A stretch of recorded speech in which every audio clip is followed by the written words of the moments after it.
बिहार में चुनाव का जोर और शोर दोनों बढ़ गया है। एक तरफ तमाम सियासी दल अपने अपने दांव के साथ रणनीति बनाने में लगे हैं, तो वहीं दूसरी तरफ चुनाव आयोग बिहार में कभी भी चुनाव की तारीखों का ऐलान कर सकता है।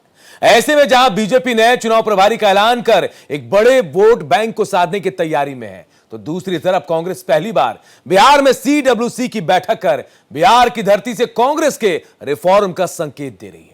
तो नीतीश कुमार प्रदेश की जनता के लिए सौगातों का पिटारा खोल रहे हैं, तो तेजस्वी बिहार यात्रा के बाद आरक्षण वाला दांव चल रहे हैं। इन तमाम सियासी दांवपेच के बीच पीके और ओवैसी अपना अपना दम दिखा रहे हैं। तो सवाल यह है कि इस बार बिहार किसका होगा और किसकी रणनीति पर जनता अपनी मुहर लगाएगी। आज भारत का सवाल पर चर्चा इसी मुद्दे पर।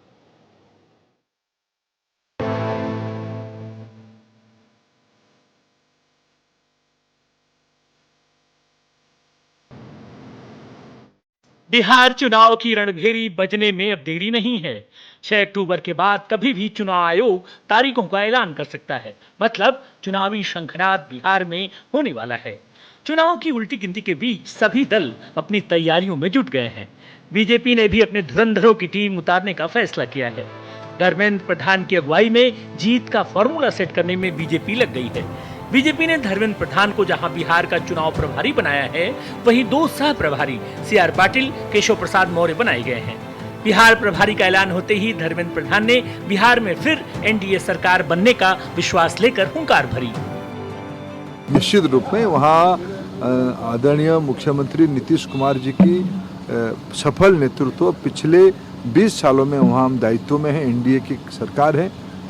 माननीय प्रधानमंत्री जी की सहयोग, दूरदृष्टि और उनकी नेतृत्व और नीतीश कुमार जी की नेतृत्व दोनों मिलकर बिहार में फिर लोगों ने हमको सेवा करने का अवसर देंगे, यह हमारा स्पष्ट विश्वास है। जाहिर है बिहार विधानसभा का चुनाव पिछले चुनावों से बिल्कुल अलग मोड में जा रहा है। 2020 से इतर कांग्रेस पूरी तैयारी के साथ मैदान में उतरने के मूड में है। आजादी के बाद पहली बार बिहार में सीडब्ल्यूसी की मीटिंग उसका प्रमाण है। कहीं न कहीं एसआईआर को लेकर राहुल की वोट अधिकार यात्रा के जरिए आरजेडी पर सीट शेयरिंग में प्रेशर टैक्टिस भी आजमा रही है।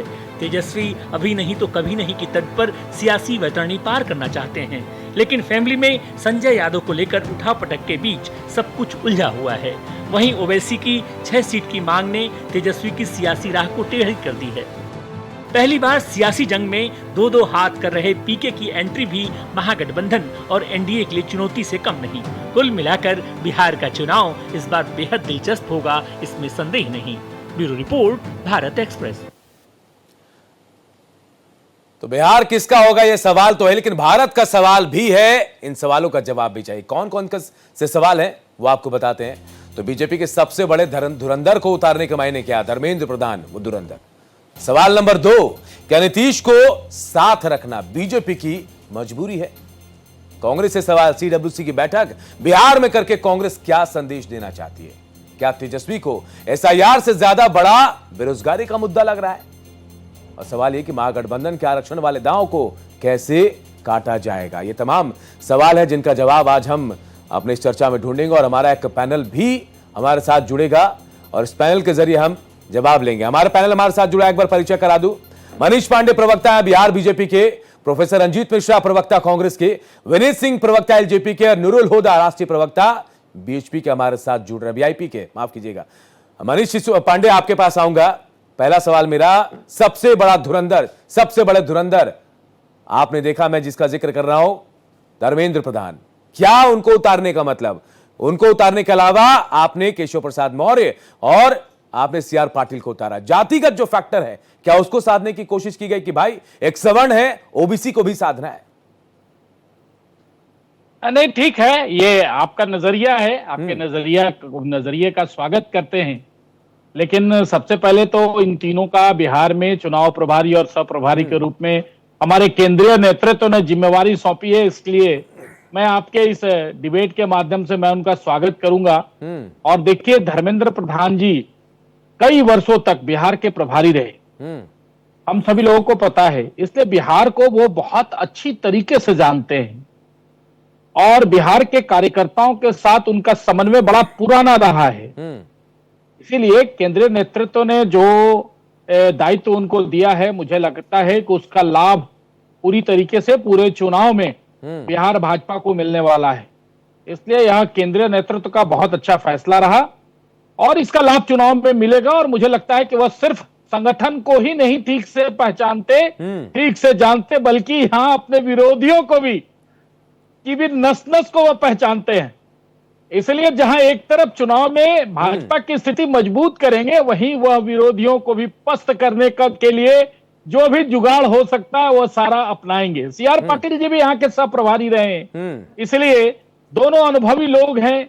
और केशव प्रसाद मौर्य जी बगल के पड़ोस के राज्य के रहे हैं, तो बिहार जो उत्तर पूर्वांचल क्षेत्र जिसको हम कहते हैं, वो पूर्वांचल क्षेत्र से आने वाले लोग हैं। तो बिहार के कई ऐसे क्षेत्र जो शाहबाद का इलाका रहा है और जो बिहार का दक्षिण बिहार का इलाका रहा है, तो उसकी राजनीति को बहुत अच्छी तरीके से, गंगा के इस पार की जो राजनीति रही है उसको अच्छी तरह से समझते हैं। इसीलिए मुझे लगता है कि यह जो तिकड़ी केंद्र सरकार ने दी है वह निश्चित रूप से मील का पत्थर साबित होगी और आने वाले समय में एनडीए बिहार में बेहतर परिणाम लाएगी। मैं वापस आऊंगा आपके पास, मनीष जी वापस आऊंगा, क्योंकि ओपनिंग कमेंट सबसे लेना है। प्रोफेसर रंजीत मिश्रा जी, मैं आपके पास आऊंगा। पहली बार सीडब्ल्यूसी की बैठक बिहार में, क्या कांग्रेस रिफॉर्म करना चाहती है? बिहार की धरती से कांग्रेस बड़ा रिफॉर्म करेगी खुद को, क्या उम्मीद है? एसआईआर से कोई संजीवनी मिल गई है जो यात्रा राहुल गांधी ने की? देखिए अनूप जी, पहली बात तो ये पहली बार बैठक नहीं हुई है, ये चौथी बार बिहार में बैठक हुई है। हाँ, ये बात जरूर है कि बहुत लंबे अंतराल के बाद हुई है मीटिंग बिहार में, और अभी जिस तरह का राजनीतिक वातावरण है उसके लिए बहुत अहम बैठक है। और सदाकत आश्रम जो बहुत ऐतिहासिक स्थल है और जहां से आजादी की लड़ाई लड़ी गई और बड़े बड़े राजनेता जो आगे चलकर बड़ी महत्वपूर्ण भूमिका निभाते रहे देश को आजाद करने में, उन सब की बैठक वहां होती रही। तो सदाकत आश्रम की बैठक हमारे लिए बहुत ही एक सुनहरा पल रहा, ऐतिहासिक पल रहा। और जिस तरह से पूरे देश भर के कांग्रेस के नेता वहां जुटे, उससे एक ताकत मिली है संगठन को। इसके अलावा कोई मकसद नहीं रंजीत जी? नहीं, देखिए बाकी जो मुद्दे हैं, हम लोग तो लगातार सड़कों पर संघर्ष कर रहे हैं। हमारे सबसे शीर्ष नेताओं में आदरणीय श्री राहुल गांधी जी लगातार आपको बिहार की सड़कों पर नजर आए हैं। और पिछले 6 महीने में तो आपने देखा होगा कि ऐसा कोई महीना नहीं गुजरा जहां कई कार्यक्रम उनके नहीं हुए हैं बिहार में। तो कांग्रेस तो पूरी तरह से चुनावी मोड में है और पूरी तरह से जाहिर है, क्योंकि चुनाव है बिहार में और कांग्रेस बड़े रिफॉर्म में है। मनीष जी शायद मुस्कुरा रहे हैं, मैं वापस आऊंगा उनके पास, लेकिन पहले मैं एलजेपी के प्रवक्ता विनीत जी के पास जाऊंगा। विनीत जी, क्या तैयारी है आपकी, क्योंकि आप एनडीए के साथ हैं? क्या लग रहा है आपको, कितनी सीटें मांग रहे हैं आप, उतनी मिलेंगी या नहीं मिलेंगी? अनूप जी, आप सभी को नमस्कार, गुड इवनिंग। देखिए, इंग्लिश में एक लाइन होता है, मोर द मेरियर। जितना आप देंगे उतना हम जितने का दम रखते हैं। और उद्देश्य एक ही है कि एनडीए को मजबूत करना है, एनडीए की सरकार बनानी है प्रचंड बहुमत से। तो हम कहते हैं कि 2025 फिर से नीतीश, तो उस बात पे हम कायम हैं। जहां तक हमारे नेता ने भी बात तो कह दिया है, और अभी देख रहे थे प्रोफेसर साहब की बात सुन रहे थे, 85 साल के बाद कांग्रेस ने सुध ली थी बिहार की। राजद पे दबिश बनाने की कवायद है ये सब। बिहारी को, बिहारियों का सुध नहीं लेना है। रेवंता रेड्डी को बुलाते हैं, सिद्धारमैया को बुलाते हैं। कांग्रेस, केरला कांग्रेस जो बीडीओ बिहार को समकक्ष लेके चलती है, ऐसे से लोग को बुलाया जाता है बिहारियों के, जो कहते हैं ना, rubbing salt on the wound, वो करने के लिए। हालांकि बिहार की जनता इस बात को अच्छे से समझती है। जो भ्रम की स्थिति आप लोगों ने बनाया था, जो फेक नैरेटिव पेडल किया था 2024 के लोकसभा चुनाव में, वो इस बार नहीं चलने वाला है। राजद में और कांग्रेस में रार है और हमारी सरकार होगी। नहीं, आपने कहा एक बार फिर नीतीश कुमार, 2025 में एक बार फिर नीतीश कुमार, लेकिन भाई साहब, विनीत जी, आपके प्रवक्ता, आपके जो कार्यकर्ता हैं, वो तो खुद चिराग पासवान को मुख्यमंत्री बनाना चाहते हैं, फिर ये आप कैसे कह रहे हैं? भाई, हम खुद चाहते हैं कि चिराग पासवान जी मुख्यमंत्री बने। सारे गुण उनमें है, बेदाग छवि, पढ़ा लिखा युवा, बॉम्बे दिल्ली में काम करने वाला, बिहार और बिहारियों को सबसे तरजीह देने वाला। हर कार्यकर्ता चाहता है, बिहार की जनता तक चाहती है कि चिराग पासवान जी मुख्यमंत्री बने, लेकिन वो हमारा मत है। बनेंगे नहीं बनेंगे, और सर्वदलीय जब बैठक होगा, जो शीर्ष नेतृत्व है वो निर्णय लेगा। लेकिन हमारे नेता ने जैसा कहा है कि इस बार कोई वैकेंसी नहीं है। हम सब चाहेंगे कि माननीय मुख्यमंत्री जी स्वस्थ रहें। चलिए, मैं इस पर सवाल लूंगा आपसे, क्योंकि इधर मैं देख रहा हूं कांग्रेस के प्रवक्ता भी जवाब देना चाह रहे हैं। नुरुल जी, आपके पास आऊंगा। वीआईपी कितनी तैयारी में है, कितनी सीटें आपको मिलेंगी, क्या लग रहा है? पिछली बार की तरह इस बार क्या सीन है? मैं ये कह रहा था कि वोटर अधिकार यात्रा में आपने वीआईपी की तैयारी देखी होगी। जो जन सैलाब वीआईपी का उमड़ा था, आपने अक्रॉस द, जिसको कहते हैं all the districts of Bihar, Bihar के तमाम जिलों में सड़कों पे जो वीआईपी के लोग, झंडा, बैनर आपने देखा होगा वीआईपी की उपस्थिति। तो उससे आप अंदाज लगा सकते हैं कि वीआईपी कहाँ पे है और किस तरह से और कितनी मजबूत स्थिति में है। वीआईपी बहुत अच्छे नंबर पे लड़ने जा रही है और हम पूरी तरह कंफर्टेबल हैं, विश्वस्त हैं और हम इंडिया ब्लॉक के साथ मजबूती से हैं और इंडिया ब्लॉक से ही चुनाव लड़ने जा रहे हैं और हमारी सीटें बहुत पर्याप्त हैं। हमें जितनी सीटें मिल रही है हम उस पर संतुष्ट हैं। लेकिन नूरुल जी, आप कह रहे हैं आप बहुत मजबूत हैं, आपके जीते हुए विधायक मजबूत नहीं होते हैं, निकल लेते हैं। वो विधायक हमारे बीजेपी प्रायोजित थे और वो लंबी कहानी है। तो जो बीजेपी के लोग थे वो ऑब्वियसली अपने मातृत्व में चले गए, तो उनके लिए कोई बहुत बड़ा विलाप करने की जरूरत नहीं है। हम नई फसल लाएंगे, नए लोग लाएंगे और पूरी ऊर्जा और तत्परता से नई फसल को, नए नेतृत्व को लेकर आ रहे हैं। चलिए मनीष जी, मैं आपके पास आता हूं। नीतीश कुमार का साथ क्या मजबूरी है मनीष जी?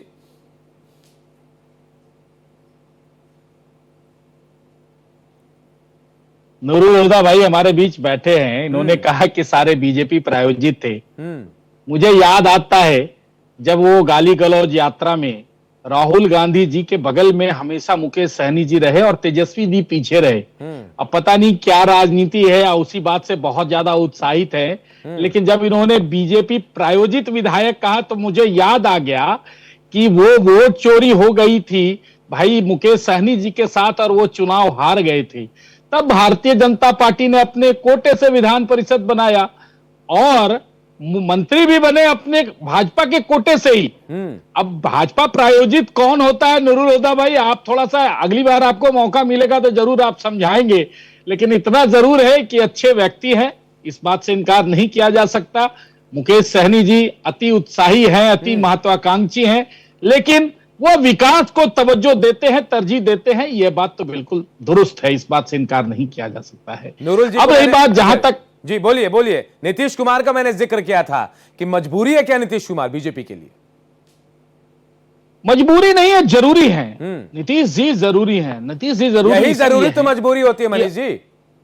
नहीं, अब मैं आपने मजबूरी कहा, मैंने जरूरी कहा, आप जरूरी क्यों है मैं आपको समझा देता हूं। बिल्कुल समझाइए। इसीलिए कि बिहार की राजनीति में जब कोई एक पार्टी को लंबे समय से बहुमत नहीं मिला है, आरजेडी को भी नहीं मिला, और हम एनडीए तो हमेशा आपस में एक पार्टी कोई उतनी लड़ी ही नहीं है कि जनता उसको एक पार्टी को बहुमत दे सके।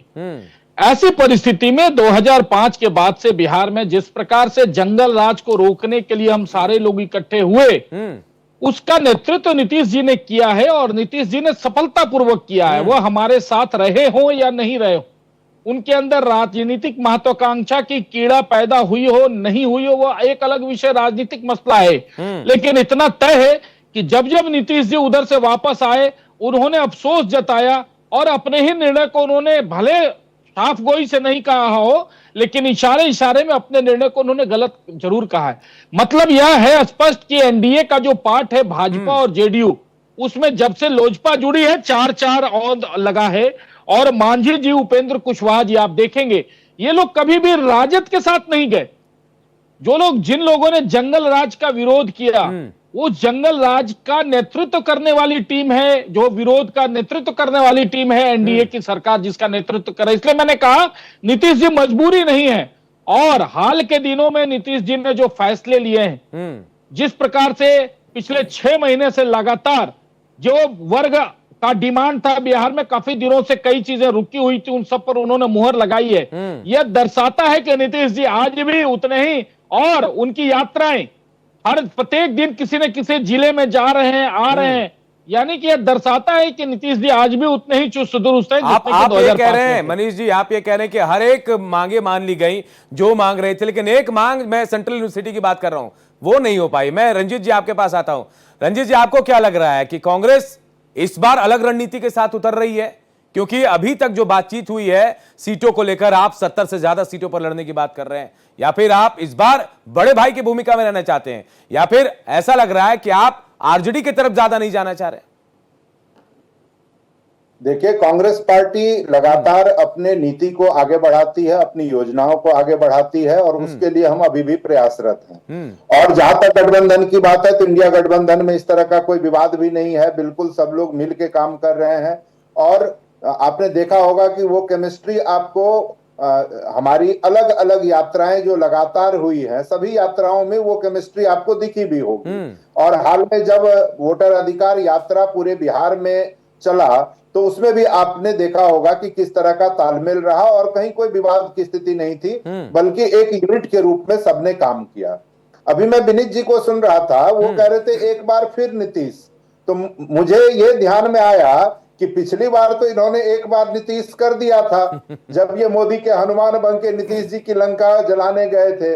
तो क्या फिर कह रहे हैं एक बार फिर नीतीश, तो उसी तरह से हनुमान बन के फिर से लंका जलाने की तैयारी हो रही है क्या? क्योंकि इनके नेता तो कहते हैं कि वो मुख्यमंत्री बनना चाहते हैं और 243 सीट पे लड़ना चाहते हैं। तो मुझे लगता है कि इस पर भी वो जरा प्रकाश डालें, क्योंकि कहा जाता है घर में आग लगी घर के चिराग से, तो वो घर के चिराग से जो आग लग रही है और फिर वो कह रहे हैं फिर एक बार नीतीश, तो मेरा ध्यान तो वहीं गया कि एक बार फिर से नीतीश जी की लुटिया डुबोने के लिए भारतीय जनता पार्टी उनका इस्तेमाल करने वाली है क्या? दूसरी बात आपको एक बात बता दूं अनूप जी, कि हाल में आपने देखा होगा कि प्रशांत किशोर जी ने कई गंभीर आरोप लगाए भारतीय जनता पार्टी के वरिष्ठ नेता और डिप्टी चीफ मिनिस्टर पर, इनके कैबिनेट के कई मंत्रियों पर और भारतीय जनता पार्टी के बिहार के अध्यक्ष पर। और वो आरोप कोई मामूली आरोप नहीं है, बहुत गंभीर आरोप है। किसी का अस्पताल इन्होंने हड़प लिया, 200 करोड़ की प्रॉपर्टी जमा कर ली, और किस किस तरह से मर्डर केस में लोग आरोपी रहे, किस तरह से डिग्री का विवाद। तो एक से एक गंभीर आरोप प्रशांत किशोर जी ने लगाया है। मुझे लगता है भारतीय जनता पार्टी को और नीतीश जी को भी पब्लिक के सामने आकर उस पर सफाई देनी चाहिए और वास्तविकता जो है उसको सामने लाना चाहिए। चूंकि यही नीतीश जी हैं कि एक शिकायत होने पर मंत्रियों के इस्तीफा ले लिया करते थे। आखिर इतने लाचार क्यों दिख रहे हैं, इतने बेबस क्यों दिख रहे हैं? क्या भारतीय जनता पार्टी ने उनको बेबस बना दिया है कि एक भी निर्णय वो खुद से नहीं कर रहे हैं? और भारतीय जनता पार्टी ने तो नीतीश जी को ऐसा प्रस्तुत किया है जैसे उनके लिए मजबूरी है। तो आखिर इससे नीतीश जी को भी तो सबक लेना चाहिए। आपने 2 सवाल कर दिए रंजीत जी, उनके प्रति ईमानदार नहीं है जी। आपने 2 सवाल कर दिए हैं। पहले मैं चाहूंगा विनीत जी जवाब दे, फिर मैं मनीष जी आपके पास आऊंगा, उसके बाद नूरुल जी से मेरा सवाल होगा। विनीत जी। प्रोफेसर जी के लिए 2 लाइनें हैं कि आगे पीछे देख के क्यों होता है गमगीन, जिसकी जैसी भावना वैसा दिखे सीन। अरे हम तो उस पार्टी से आते हैं जिसने छाती ठोक के 2020 में एनडीए से अलग होकर चुनाव लड़ा, और जहां जहां लड़ा मजबूती से लड़ा, लेकिन इस बार तो हम एनडीए के साथ हैं। और ये दहशत अच्छा है विपक्ष के पाले में कि चिराग पासवान जो हनुमान है वो लंका आप ही की लगेगी सर। अभी प्रोफेसर साहब कह रहे थे कि राज्य तो कांग्रेस एक यूनिट बन के चल रही थी। राहुल गांधी के जाने के 4 दिन के बाद तेजस्वी यादव को याद आया, अरे भाई हम तो सारथी बने रह गए, उन्हें दोबारा यात्रा निकाल ली। अगल बगल कुर्सी पर बैठते नहीं है ना राहुल गांधी ना तेजस्वी यादव। ये कहां की यूनिटी है भाई? आप लोगों ने जब बिहार को अंधेरे में झोंक रहा था जंगल राज में, तो आपने सपोर्ट किया था सर कांग्रेस के प्रोफेसर रंजीत मिश्रा जी। तो अब बिहार की जनता आपसे उब चुकी है और कहती है कि माफ कर दीजिए। और हम तो कहें कि राहुल गांधी को चाहिए कि एक बार माफी यात्रा निकाले। अभी तो खोट यात्रा निकाला ना, माफी यात्रा निकाले और बिहार की जनता से माफी मांगे कि आपने गलती की थी, तब बिहार की जनता सोचेगी आपके बारे में। रंजीत जी, हाँ जवाब दे दीजिए आप। हाँ देखिए, पहली बात तो विनीत जी को मैं बता दूं कि तेजस्वी जी और राहुल जी की यात्रा में अगर पटना का भाषण इन लोगों को याद हो तो वहां यह कहा गया था कि जिन जिलों में राहुल जी नहीं जा पाए उन जिलों में तेजस्वी जी जाएंगे, और वो यात्रा उसी की कड़ी थी, उसमें अलग से कुछ नहीं था। दूसरी बात कि विनीत जी जिस पार्टी की नुमाइंदगी करते हैं वो तो हमेशा सत्ताधारी पार्टी रही है। हमारी सरकार बनती है तो हमारे तरफ से, भाजपा की सरकार बनती है तो भाजपा के तरफ से। ये तो सत्ता के बिना सोच भी नहीं सकते ना कि सत्ता के बिना भी कैसे जिया जाता है।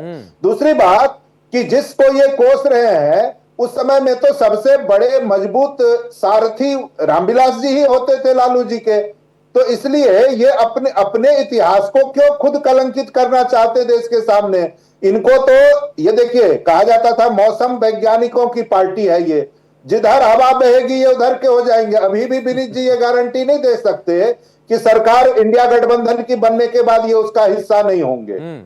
ये तो आपने अगर ऐसा हो गया कि सत्ता, प्रोफेसर साहब ऐसा हो गया तो विनीत जी को अपने साथ रखेंगे या नहीं, ये बता दीजिए। बड़ी बड़ी बात करते हैं प्रोफेसर साहब पर हास्यास्पद अपना स्थिति न बनाए, क्योंकि जिधर सरकार बनेगी विनीत जी आपको उधर ही दिखेंगे। नहीं, आप रखेंगे कि नहीं अगर आपकी सरकार बन गई करते हुए दिखेंगे। रंजीत जी, आपकी सरकार बनी तो विनीत जी को रखेंगे कि नहीं? देखिए विनीत, मैंने तो कहा कि ये लोग मौसम वैज्ञानिक वाले पार्टी के लोग हैं, जिधर सरकार बनेगी उधर ही रहेंगे। कुछ दिनों में अगर हमारी तरफ ये दिखे तो आप आश्चर्य नहीं कीजिएगा अनूप जी। और ये जितना छाती ठोक रहे हैं ना, उस समय फिर छाती ठोक के कहेंगे कि हम इधर ही रहेंगे। तो इनकी बात को बहुत गंभीरता से लेने की जरूरत नहीं है। विनीत जी गंभीर नहीं है, आपको गंभीरता नहीं। 10 सेकंड क्या है भाई कि मौसम वैज्ञानिक होना तो एक कॉम्प्लीमेंट है ना। अब राहुल गांधी की तरह 90 चुनाव तो हम नहीं हारेंगे। और जब भी रहे हैं चुनाव से पहले अलायंस में रहे, सर पोस्ट पोल अलायंस कभी नहीं किया सर। और हमारे जिस दल को ये सांप्रदायिक दल का सुनिए ना, और अनूप जी आखिरी 5 सेकंड सर, गालिब कहते थे कि हजारों सुन लेते हैं रंजीत जी, सुन लेते हैं, दम निकले। विनीत जी को थोड़ा जी विनीत जी बोलिए महागठबंधन ये सोच कैसे लेता है कि बिहार में अब सरकार नूरुल जी आपके पास आता अरे अब जाके अब बिहार की महिलाओं से बात करे, दलितों से बात करे, जो हाशिए पे हैं उनसे बात करे। जो ये डबल इंजन की सरकार 7 साल में जिसने बिहार के लिए इतना काम किया है वो आपके पास नहीं आने वाली और बिहार को फिर से अंधेरे में नहीं झोंकेगी। अनु भाई आप भी जानते हैं, हम सब यहां पे बैठे जानते हैं। नूरुल हुदा जी मैं आपके पास आऊंगा। जो बात विनीत जी कह रहे हैं कि भाई जो हाशिए पे जो लोग थे उनको मुख्य धारा में लाया गया, उनके लिए काम किया गया। वीआईपी पार्टी क्या है सब जानते हैं, क्या ऐसा हुआ? अनूप जी आवाज आ रही है? आ रही है। नूरुल जी बोले अपनी बात। अनूप जी मैं ये कह रहा हूँ, विनीत जी सही कह रहे हैं। नीतीश जी सुचिता और सुशासन के प्रतीक थे, हैं। लेकिन मैं थोड़ा मनीष भाई से असहमत होते हुए ये पूछना चाहता हूँ कि बिहार की जनता, मीडिया, सारा प्रदेश जानता है कि शारीरिक और मानसिक रूप से मुख्यमंत्री जी अस्वस्थ हैं। मुख्यमंत्री जी अब इस स्थिति में नहीं, जीवन में हर आदमी के, मेरे भी और आपके भी जीवन में यह समय आना है। तो हम जो है ना, जीवन के एक क्षण आता है जब हम किसी कार्य को चाहते हुए भी असमर्थ हो जाते हैं। मुख्यमंत्री जी आज उस स्थिति में पहुंच चुके हैं। हमारी शुभकामनाएं हैं भाजपा को। अगर वो मुख्यमंत्री जी पे बैटिंग करना चाहते हैं, मुख्यमंत्री जी को चेहरा करना चाहते हैं, तो वो अविलंब उनका चेहरा जब मुख्यमंत्री घोषित करें। अभी तक तो उन्होंने किया नहीं है, तो किस बात की प्रतीक्षा कर रहे हैं पता नहीं, मेरी समझ से बाहर है। लेकिन भाजपा जिस तरह से, क्योंकि बिहार जो है ना, आप समझिए कि बिहार का राजनीतिक गणित ईबीसी के रास्ते जाता है। और बिहार में 2 ही यूनिवर्सिटी है पॉलिटिक्स की, या तो लालू यूनिवर्सिटी है और या नहीं तो नीतीश यूनिवर्सिटी है। तो वर्तमान की इस 2 यूनिवर्सिटी से जैसे हमारे बीजेपी वाले भाई साहब कह रहे थे ना कि जीतन राम मांझी, उपेंद्र कुशवाहा, ये लोग हमारे बड़े ट्रस्टवर्दी साथी हैं। इन्होंने जीवन में कभी पार्टी नहीं बदला। तो मुझे लगता है भाई साहब थोड़े अंधेरे में हैं, क्योंकि जीतन राम मांझी हो, चाहे उपेंद्र कुशवाहा हो, चाहे सम्राट हो, चाहे रामविलास जी हो, इन सब का उदय उसी समाजवादी धारा और उसी आरजेडी के गोद से हुआ है। और भाई विनीत जी को यह पता होना चाहिए कि जो है ना, राजद का जिस समय राजद, आप कह रहे थे ना कि राजद और कांग्रेस एक दूसरे की वो कर रही है, ये कर रही है। राजद का उदय जो है जब हुआ था तो वो किसके विरोध में हुआ था? क्योंकि पार्टी राजद हो या कांग्रेस हो या जो भी समाजवादी धारा की विचारधारा की पार्टी है, जो समतावादी पार्टियां हैं, उन सब के समय समय पे ठीक है लोग एक दूसरे से आते रहते हैं। लेकिन आप सभी मूलतः और पूर्ण रूपेण कांग्रेस के, जिसको कहते हैं आपके 4 फादर्स कांग्रेस थे, और बाद में आप भाया आरजेडी, बीजेपी। आज बीजेपी का निर्माण ही पूरी तरह से कांग्रेस के एक्स कांग्रेसियों से है। आप सांसद सदस्यों की संख्या देख लीजिए ना, आप जितने आपके 195 मेंबर्स तो एक्स कांग्रेसी हैं। तो आप उन सब चीजों में न जाइए। और जो कह रहे हैं ना कि पिछली बार जो है भाजपा का जो खेल है वो समझने में शायद हमारे जो कलीग हैं वो समझ नहीं पाते हैं। बिहार में वो नीतीश जी को लेकर चुनाव जरूर लड़ेगी, लेकिन इस बार ईबीसी वर्ग उनको, कल की हमारी घोषणा से आप अवगत होंगे कि हम लोग ईबीसी के लिए कैसे 10 का दम लेकर आए हैं। और वो जो क्रांतिकारी 10 का दम आ रहा है ना, तो आप यूपी से मौर्य जी को बुलाइए, उससे हमें कोई फर्क नहीं पड़ने वाला है। मौर्य जी को आने दीजिए, हम लोग उस ईबीसी घोषणा के बदौलत आपको बताएंगे कि ईबीसी किनके साथ है। अब पिछली बार चिराग जी ने आपको धोखा दिया था, बीजेपी ने धीरे से चिराग जी को चिपका दिया नीतीश जी के साथ, इस बार प्रशांत जी को चिपका दिया है। तो चुनाव परिणाम का इंतजार करिए, आपको पता चल जाएगा कि बीजेपी क्या खेल कर रही है आपके साथ। मनीष जी आप ही के पास आ रहा हूं। जो सवाल उठाया था 36% आरक्षण का, राहुल गांधी जो और तेजस्वी ने जो कह दिया है, इसकी काट कैसे लाएंगे आप? क्या इसी के काट है ये जो प्रभारी आ गए हैं? देखिए जनाब नूरुल हुदा जी ने इतने खुश है आज, मुझे उनको देख के लगता है कि उप मुख्यमंत्री वाली कुर्सी पक्की हो गई है। उन्होंने तो मांग ली है भाई कि अगर हो तो बन जाएंगे वीआईपी के प्रवक्ता कम, राजद के प्रवक्ता ज्यादा लग रहे हैं। चलिए अच्छा है, आपको मुबारक हो। देखिए मैं ये कहना चाह रहा था कि क्या है कि बिहार के लोग एक तो पॉलिटिकल बहुत स्ट्रांग होते हैं, सबसे पहली बात यह है। दूसरी बात क्या है कि पिछले 20 वर्षों में बिहार की राजनीतिक दशा दिशा बहुत बदली है। बिहार में लोगों की सोच बदली है। मतदाता देखिए, अभी हाल में मैं कोई पॉलिटिकल बातें नहीं कर रहा हूं, मैं बिल्कुल पूरा पैनल, अगर मेरी बातों से कहीं के कहीं विरोध हो तो जरूर बताएंगे। अभी 4 विधानसभा के उपचुनाव हुए, प्रशांत किशोर जी भी उस चुनाव में थे। क्या हश्र हुआ कि राजद से उसकी सीट छीन ली गई। और यह चुनाव कब हुआ पता है? 17 महीने की सरकार जो तेजस्वी जी जिस सरकार में उप मुख्यमंत्री थे उसके बाद हुआ था चुनाव। ये इनके जितने काम थे जिसकी ये तालियां पीटते हैं, पता नहीं क्यों मुझे तो आश्चर्य लगता है तेजस्वी जी पर कि अपने 15 वर्षों के पिताजी के शासनकाल को याद न करा के, जबकि बहुत तालियां पीटी जाती है, 17 महीने का ही रट क्यों लगाए रहते हैं। पता नहीं उनको 17 महीना बड़ा लगता है कि 15 साल बड़ा लगता है। ये कंफ्यूजन हमेशा मेरे दिलो दिमाग में रहती है। ईबीसी हो या कोई भी हो, बिहार ने देखा है कि 20 वर्षों में नीतीश जी ने किस प्रकार से, चाहे पंचायतों में आरक्षण देने की बात रही हो, या महिलाओं को आरक्षण देने की बात रही हो, या केंद्र में एनडीए की सरकार ने अति पिछड़ा आयोग के गठन को, उसको संवैधानिक दर्जा देने की बात हो, ये सारी चीजें तो हुई है। इसके साथ साथ विकास उनके गलियों तक, उनके आंगन तक, उनके शौचालय तक और उनके किचन तक विकास पहुंचा है, किचन तक पहुंचा है। मैं कहूंगा कि शौचालय तक विकास पहुंचा है, वो दिखता है। तो देखिए ये हर वर्ग, कोई भेदभाव नहीं हुआ, सबके घरों में गया।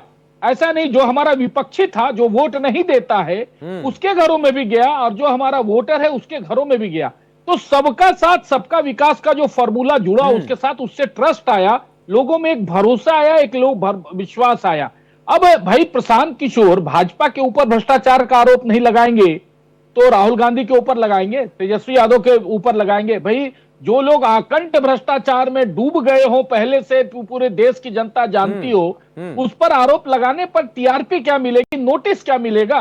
भाई आज आप अभी तुरंत ब्रेकिंग न्यूज चला दें कि नरेंद्र मोदी जी पर भ्रष्टाचार के आरोप लगे, देखिए आपके न्यूज की तुरंत टीआरपी बढ़ जाएगी, क्योंकि लोगों को अरे मोदी जी और भ्रष्टाचार दूर दूर तक कोई रिश्ता नहीं है।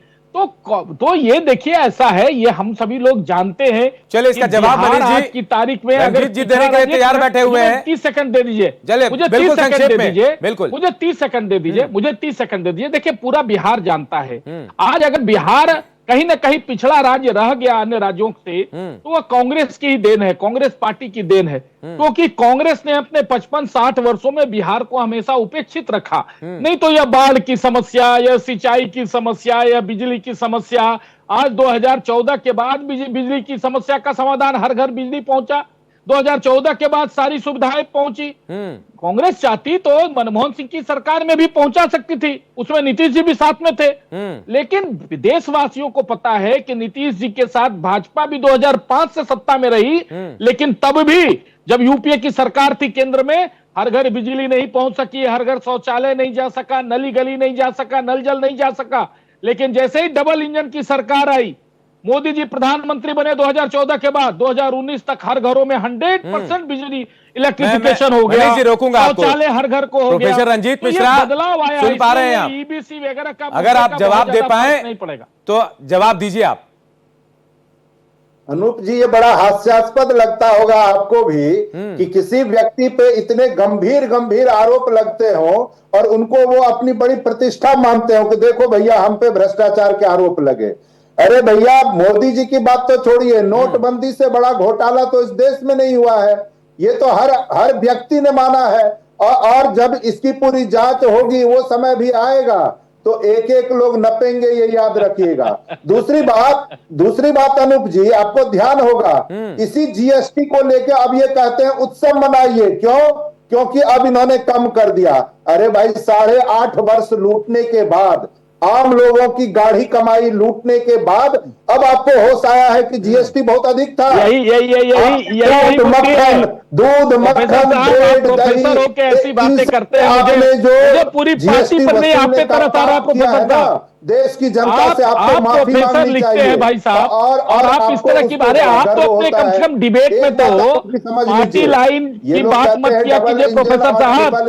अरे आज 8 वर्षों में देश सशक्त हुआ, ट्रिपल इंजन की सरकार आज स्वावलंबी हुआ, देखा है। देश की आर्थिक स्थिति जब दूनिया में चौथे स्थान पर पहुंच गई प्रोफेसर साहब, तब प्रधानमंत्री जी ने उस दर को कम करने का काम किया है। और आप कहते हैं कि 8.5 वर्षों तक लूटते रहे।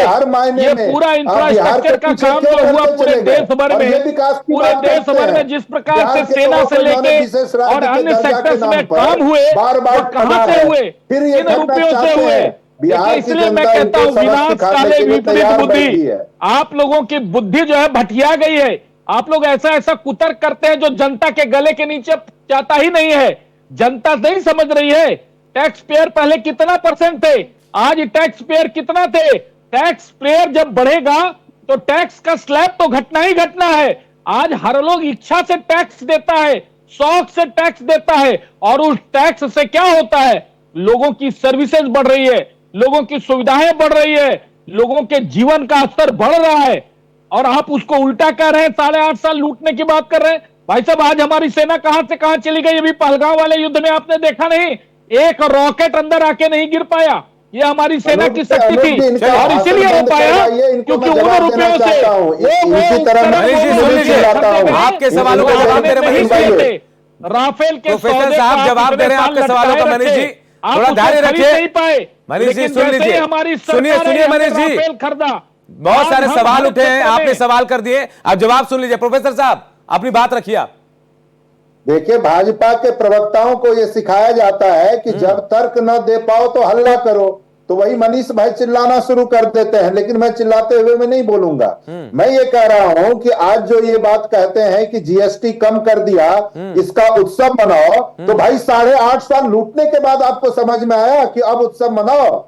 आपने दूध, दही, एक अली बोलिएगा, कहां लूट हुआ था उसको गिनाइए। तो ये भाई गब्बर सिंह टैक्स आपने लगा दिया, तो इनके कान पे जूं नहीं मिलता था। अब इनको 8.5 साल बाद समझ में आई है कि ये गलत किया इन्होंने। सामने माफी मांगनी चाहिए। लूट हुई, कहां लूट हुआ, कभी बताइए भी तो जाके कोर्ट में जीएसटी के नाम पर, तो उसके लिए इनको माफी मांगनी चाहिए। प्रोपगंडा से काम नहीं चलने वाला। प्रोपगंडा का फायदा आपको 2024 के चुनाव में एक बार मिल गया। चलिए, इन चीजों को तो जनता के बीच छोड़ दीजिए। जनता तय करेगी कि भाई किसने लूटा किसने नहीं लूटा, ये जनता तय करेगी। आपसे बदला लिया है मनीष जी, जनता को ऊपर छोड़ दीजिए। मैं विनीत जी आपके पास आऊंगा। विनीत जी, आप भी 40 सीटें मांग रहे हैं अपने गठबंधन से। एक विधानसभा में सीट नहीं है आपकी, 40 सीटें मांग रहे हैं। क्या 5 आपके जो लोकसभा सांसद हैं उसके बिहाफ पे मांग रहे हैं आप, उसमें डिप्टी सीएम भी? नहीं अनूप जी, फिर से मैं कहूंगा कि बात यहां क्वांटिटी की नहीं हो रही है। जैसे मैंने पहला शब्द यूज किया था, मोर द मेरियर। अब जितना ज्यादा देंगे हम उतना जीत सकते हैं, क्योंकि हमें अपने जनाधार पे भरोसा है। और ये 2024 के लोकसभा चुनाव में हमने दिखाया है। और चिराग पासवान भले एक जाति से आते हैं, पर हम पूरे जमात की बात है, और पूरा जमात हमारी पार्टी को या हमारे उम्मीदवार को वोट करता है। आप देखिए कि मनीष भाई ये बात कर रहे थे, बिहार उपचुनाव में बहुत जगह ऐसा होता है कि चिराग पासवान जी हार और जीत के डिफरेंशिएटिंग फैक्टर हो जाते हैं। मैं उदाहरण दूंगा कुढ़नी का। 3000 से हम लोग जीते थे एनडीए में, चिराग पासवान गए वहां पे, प्रभाव बढ़िया पड़ा। तो हमने कहा कि हमें क्वांटिटी जितना चाहे आप उतना दें, लेकिन हाँ सम्मान के साथ दें, क्योंकि हम जीतेंगे तो एनडीए मजबूत होगा। इसलिए बात कही जा रही है डिप्टी सीएम, क्योंकि हमने कहा कि भाई हमारा जनाधार है, हम उस समाज का भी नेतृत्व करते हैं जो कि समाज अभी भी कहीं ना कहीं हाशिए पे है। इसलिए हमने डिप्टी सीएम की बात कही। कुछ बातें सर जो कि प्रोफेसर साहब बात कर रहे थे और नुरुल साहब बात कर रहे थे, नुरुल साहब ने कहा कि सारी पार्टियां जो है कांग्रेस के विरोध में निकली थी। ये बिल्कुल सही कहा उन्होंने, लेकिन हमारी पार्टी कांग्रेस से नहीं निकली थी, हमारी पार्टी तो जनता पार्टी से निकली थी। आप जिस पार्टी के साथ हैं, राजद के साथ, वो कांग्रेस के विरोध में निकली थी, बेटी का नाम भी मीसा रखा गया था। लेकिन सर ये कैसी विडंबना है नूरुल साहब कि आप किस लालच वश में आप उस पार्टी के साथ है जिसने आपको सरेआम मौर्या होटल में बेइज्जती की थी, याद है आपको? आपके नेता उठ के भाग गए थे सर। तो ये सब चीज भी ध्यान रख के बात किया जाए। मैं विनीत जी, मैं आऊंगा, नूरुल जी के पास जाऊंगा, लेकिन एक सवाल मेरा आपसे ये है कि आप डिप्टी सीएम की बात कर रहे हैं, तमाम चीजें कर रहे हैं, आप जो चीजें बातें कर रहे हैं, लेकिन सवाल ये है कि जमीन पर आप कहां हैं? एक विधायक नहीं है आपका, फिर आधार क्या है? आप कह रहे हैं कि इतने सारे वोट मिलेंगे, पिछली बार आपने देखा चाहे जो भी हो, लेकिन इस बार कोई आधार तो बनाएंगे। अगर डिप्टी सीएम की बात है तो उधर मांझी जी चुप रहेंगे क्या? वो भी मांगेंगे। उधर एक और आपके गठबंधन के साथी है, वो भी मांगेंगे। एक पार्टी में कितने डिप्टी सीएम होंगे फिर? अनूप जी, मैं आपको थोड़ा सा पृष्ठभूमि दे दूं। केवल मनीष भाई को हटा दीजिए, बीजेपी को हटा दीजिए। मैं मनीष भाई की बात करूं तो बीजेपी की बात। इस पैनल में बैठा हुआ ना कांग्रेस और ना वीआईपी में किसी में हिम्मत नहीं है कि बिहार में अकेले चुनाव लड़कर दिखा लिया जाए। हमने वो हिम्मत की और 8 से 10 जगह हम दूसरे स्थान पर रहे थे। हमारे पास एक विधायक था जो कि बाद में चले गए थे। हमारे वोटों का प्रतिशत 6% था। हम कहते हैं आप एक कंपैरेटिव एनालिसिस तो कर लीजिए। आपने मांझी जी का नाम लिया, आपने उपेंद्र कुशवाहा का नाम लिया, थोड़ा सा तो तुलनात्मक अध्ययन करेंगे ना कि चिराग पासवान का क्या आधार है, उनका क्या आधार है। हम किसी पर टीका टिप्पणी नहीं कर रहे हैं, लेकिन हम जानते हैं कि हमारी क्या शक्ति है, हमारे नेता का क्या प्रभाव है, इसलिए हम ये बात करते हैं।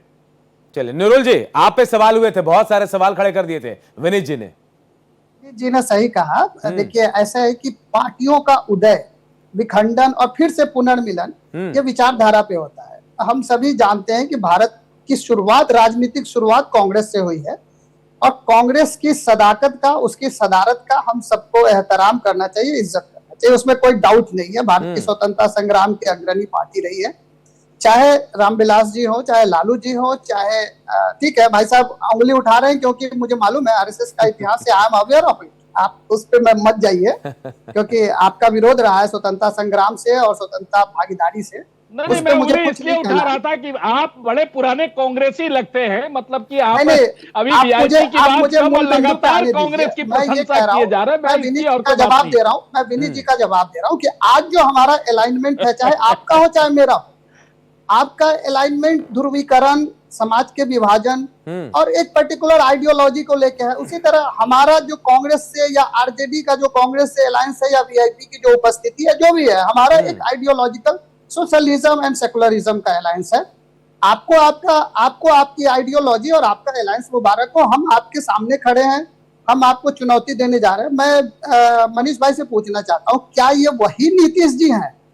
क्या वो वही नीतीश जी हैं जो जिनके दामन इतने सफेद हैं और जिनके दाम पे अगर कोई छींट आ जाए तो वो शाम तक भी बर्दाश्त नहीं करते थे?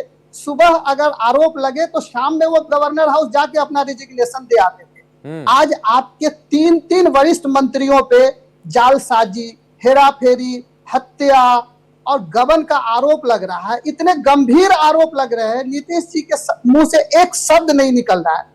आपकी सुचिता और सुशासन कहाँ चली गए? मैं ये कहता हूँ कि ये डबल इंजन की नहीं, जवाब ले लीजिए, उसके बाद आगे बोलिएगा। मैं गुजारिश करूंगा 30 सेकंड में जवाब दीजिएगा, एक छोटा सा ब्रेक लूंगा, उसके बाद 30 सेकंड में जवाब दीजिए। मैं 10 सेकंड में जवाब दे देता हूं भाई साहब। अगर यहाँ कोई दूसरी पार्टी का बैठा होता ना, जिसका राजद के साथ तालमेल नहीं होता, वह अगर भ्रष्टाचार के ऊपर ज्ञान देता ना तो अच्छा लगता। मरीज जी, मेरा आपसे सवाल यह कि बड़े भाई छोटे भाई की मैंने शुरुआत की थी, बात की आखिर नीतीश जरूरी क्यों, लेकिन आप आंकड़ों पर मैं जा रहा हूं। आंकड़े आपके ज्यादा हैं, 70 से ज्यादा सीटें आपने जीती, 45 से 40 सीटें नीतीश कुमार ने, फिर भी आप छोटे भाई हैं। क्या कोई नेता आज तक बीजेपी ने नहीं बनाया जो सीएम फेस बन पाए या फिर मुकाबला कर पाए? देखिए, एक बात तो मैं बताऊंगा कि याद होगा जब 303 सीटें हमारी थी केंद्र में, जब हम बहुमत में ही नहीं थे, अपार बहुमत में थे, तो तब भी हमने अपने गठबंधन के सारे सहयोगियों के साथ वही व्यवहार रखा जो एक गठबंधन की सरकार का होता है। तो हमारा जो शुरू से हमारी विश्वसनीयता अटल जी के समय से जो रही है, उस विश्वसनीयता को हमने शुरू से मेंटेन किया है। और बिहार में भी जब बात आती है नीतीश जी की, तो निश्चित रूप से यहाँ हमेशा वो हमारे बड़े भाई के रूप में रहे हैं, इसलिए उनका सम्मान भी जो है वो बड़ा भाई की तरह हमेशा होता रहा है। आपने देखा होगा कई बार, और हमेशा यह बात मैं कहना चाहूंगा कि भारतीय जनता पार्टी से नीतीश जी को मुद्दों के आधार पर कभी कभी कुछ न कुछ संशय हुआ है। भारतीय जनता पार्टी को नीतीश जी से कभी नहीं हुआ। लेकिन हमारा एक बात जो विपक्ष कह रहा है मनीष जी, तो विपक्ष एक सवाल उठा रहा है कि शायद आपको डर है कि ओबीसी वोट, पसमानदा वोट, महिला वोट जो नीतीश कुमार को पसंद करती है, आपके घोषणा करने के बाद वो खिसक जाए। यही वजह है कि शायद आप खुलकर नहीं बोल रहे हैं। नहीं, एक बात मेरे समझ में नहीं आता है, सबसे बड़ा चीज क्या है, देखिए ये जो बैठे हैं ना कांग्रेस वाले और वीआईपी को, तो खैर मैं कुछ नहीं कहूंगा, इसीलिए कि भाई साहब 5 सीट ज्यादा दे दूंगा तो फट से इधर आ जाएंगे, इसलिए छोड़ दीजिए इनकी बात। अभी कह दूंगा कि भाई आइए उप मुख्यमंत्री बना देंगे, तो इनकी सारी नैतिकता की बातें जो अभी डिबेट में बैठ के कर रहे हैं वो सब जीरो हो जाएगा। नहीं, ये ऑफर तो मिल जाता है मनीष जी, चाहे आप हो चाहे कोई भी राजनीतिक दल हो, किसी को लाना हो ऑफर की तो बौछार कर देते हैं सब। ओह नहीं, जो हो जाते हैं उनकी बात मैं कह रहा हूं। पिछली बार हम लोगों ने देखा भी था जब इनके खंजर पीठ में खंजर घोपे गए थे तो क्या हुआ था। इसलिए छोड़िए नूरुल भाई, अभी नूरुल जी की आवाज नहीं आ पा रही है ठीक से। लेकिन बात कांग्रेस की हो रही है। देखिए एक बात बताते हैं, इनके नेता है राहुल गांधी। अभी कल ओबीसी की बात कर रहे थे, भाई राहुल गांधी की जाति क्या है बता दे रंजीत भाई हमारे प्रोफेसर साहब, कि राहुल गांधी का कास्ट सर्टिफिकेट किस नाम से बनता है, सिर्फ इतना हमको समझा दे। लेकिन जिनका खुद की जाति का पता नहीं है वह जाति तय करने चले हैं, जाति की बात करने चले हैं, जाति को न्याय दिलाने चले हैं। देखिए यह विडंबना है, और यही जो गोलमाल इन्होंने 55-60 वर्षों तक किया है ना, देश की जनता उसी की सजा इनको दे रही है। वक्त नहीं है पूरे बहुत ज्यादा वक्त नहीं है के दे रही है, क्योंकि रंजीत जी तैयार बैठे हैं जवाब के लिए। रंजीत जी बिल्कुल संक्षेप में जवाब दीजिए, बिल्कुल संक्षेप में। देखिए मोदी जी की तरह तो खुद की जाति को ओबीसी में करने वाले हम लोग हैं नहीं, तो उस पर तो इनको पता ही है। दूसरी बात, अभी मनीष जी एक बात कह रहे थे अनूप जी कि नीतीश जी से इन लोगों को कभी कोई शिकायत नहीं रही, केवल नीतीश जी को भाजपा से शिकायत रही।